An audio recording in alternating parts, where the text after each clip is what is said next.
Ce que vous construisez prend forme à travers la constance de vos efforts, car chaque décision réfléchie, chaque action répétée et chaque correction discrète participe à l'équilibre de votre progression, même lorsque cela ne se voit pas immédiatement.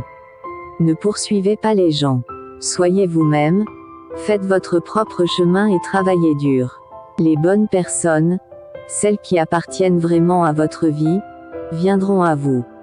Il y a des moments où la fatigue, le doute ou l'ennui s'installent, et où l'on pourrait être tenté de tout remettre en question, mais c'est précisément dans ces instants que la persévérance silencieuse devient précieuse, car elle transforme chaque petit pas, chaque décision maintenue, en une force intérieure qui ne se mesure pas immédiatement mais qui finit par soutenir toute la suite du parcours. Ne soyez pas attirés par les chemins faciles car les chemins qui font saigner vos pieds sont le seul moyen d'avancer dans la vie.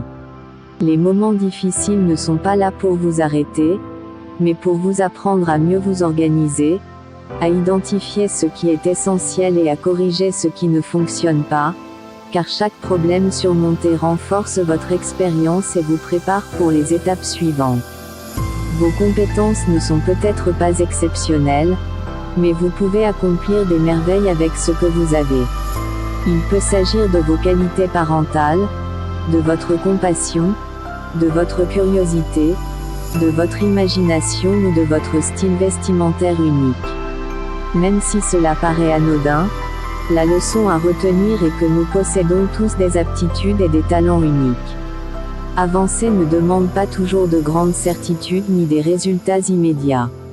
Et souvent il faut accepter que les efforts du quotidien soient discrets, invisibles et parfois lassants, tout en continuant à les faire avec calme et régularité, car ce sont ces gestes simples et constants qui, peu à peu, construisent quelque chose de solide et permettent de garder le cap même lorsque le chemin semble long ou incertain.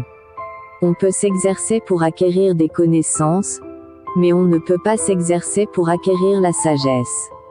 Il arrive que l'on se sente moins fort qu'avant, moins sûr de soi ou plus fatigué, et cette sensation peut inquiéter, mais elle ne veut pas dire que vous reculez, car la fatigue fait aussi partie du chemin et mérite d'être reconnue.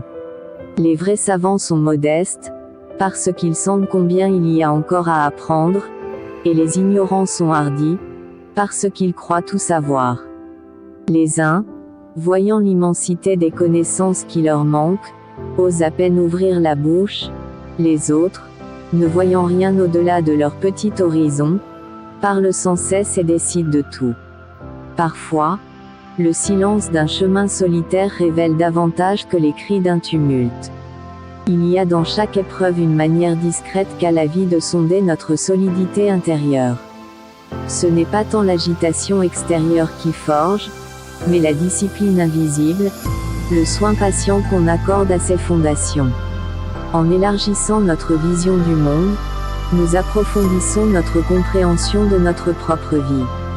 En avançant avec calme, patience et sérieux, vous permettez à votre progression de rester vivante et stable, jusqu'à ce que l'énergie revienne et que le chemin s'éclaire davantage. Les rêves des hommes sont pleins de grandeur, et ils sont dérisoires. À commencer par les miens. Les plaisirs nous enchantent, et ils sont l'ombre du nombre. Le seul sort du bonheur est de se changer en souvenir. La meilleure attitude à l'égard de ce monde et de son histoire, est d'abord et avant tout des réussites sociales et des grandeurs d'établissements si ardemment poursuivis, et de les tenir à distance. Poursuivez votre chemin avec lucidité et discipline, en acceptant que la progression véritable s'inscrive dans la durée et exige une attention constante à la qualité de vos choix, car chaque décision prise avec intention, chaque effort maintenu avec cohérence et chaque pas posé avec intégrité participe à l'édification d'une trajectoire solide, capable de traverser les fluctuations sans perdre son sens ni sa direction. Je n'ai jamais aimé perdre, même enfant. Et je pense que cette aversion m'a beaucoup aidé. Ce qui aide vraiment, ce n'est pas la motivation répétée mais la capacité à rester simple dans ses actions, à ne pas se disperser et à accepter que le progrès soit parfois lent. Ce ne sont pas les gens forts qui gagnent tout le temps, mais ceux qui n'abandonnent jamais. À force de persister ainsi, sans se presser ni se juger, on finit par se surprendre en constatant que le chemin parcouru est plus grand qu'on ne l'imaginait, que les difficultés n'ont pas réussi à stopper l'élan et que la régularité, plus que la vitesse ou la visibilité des résultats, est la vraie mesure de ce que l'on accomplit. La douleur, les déceptions et les idées noires n'ont pas pour but de nous aigrir, mais de nous mûrir et de nous purifier. Chaque action répétée avec sérieux, même simple, renforce votre stabilité et vous aide à rester sur le chemin, car ce sont ces gestes discrets qui soutiennent une progression durable. Tout le monde savait que c'était impossible à faire.